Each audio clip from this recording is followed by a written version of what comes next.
Christmas at Grandma's 1962. A holiday memory from another time. Christmas in 1962 didn't arrive with phone notifications, online orders, or glowing screens. It arrived quietly in frozen windows, on the smell of pine, and in the sound of boots crunching through fresh snow. For many families, Christmas truly began the moment they reached Grandma's house, a place where time seemed to slow, and memories were made without anyone realizing how precious they would become. The journey through winter, the drive to Grandma's house, felt longer back then. Roads were narrow, radios crackled with soft holiday music, and suitcases were packed with homemade gifts instead of store-bought perfection. Children pressed their faces against cold car windows, watching snow-covered trees pass by like scenes from a postcard. There were no distractions, only anticipation. Because Grandma's house wasn't just a destination, it was Christmas itself. A house filled with warmth. Grandma's home stood quietly at the edge of town, smoke rising gently from the chimney.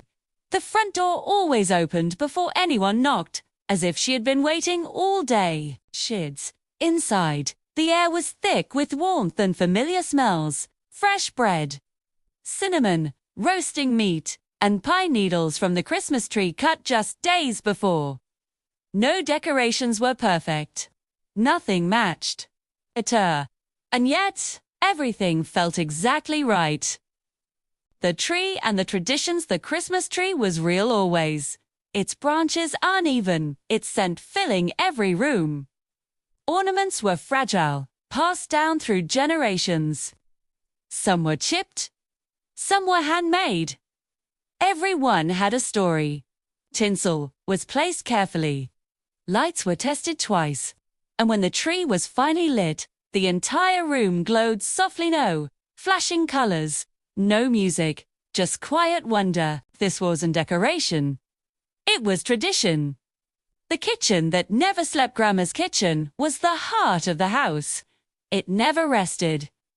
Cookies cooled on countertops.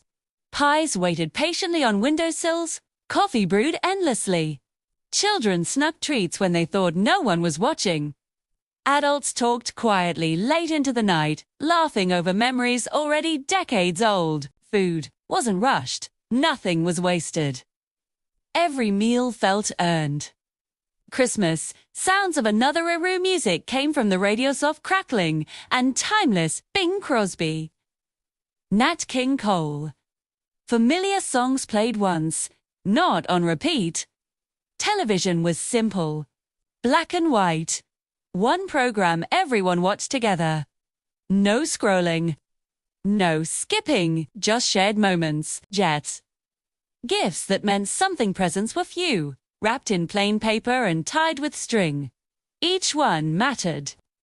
A handmade sweater, a book with a note inside, a toy that would last for years. Children didn't measure Christmas by how much they received, but by how it felt. Christmas night. As night fell, snow continued quietly outside. The house grew still. Candles flickered. Conversations softened. Grandma sat in her chair, watching everyone, not saying much, but remembering everything. Because she knew something the children didn't yet understand. Moments like this do not last forever. The morning after Christmas morning came gently. No alarms.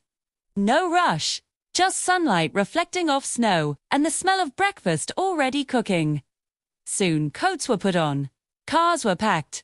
Goodbyes were said. And as the house slowly returned to silence, Christmas stayed behind in the walls, in the memories, and in the hearts of those who were there.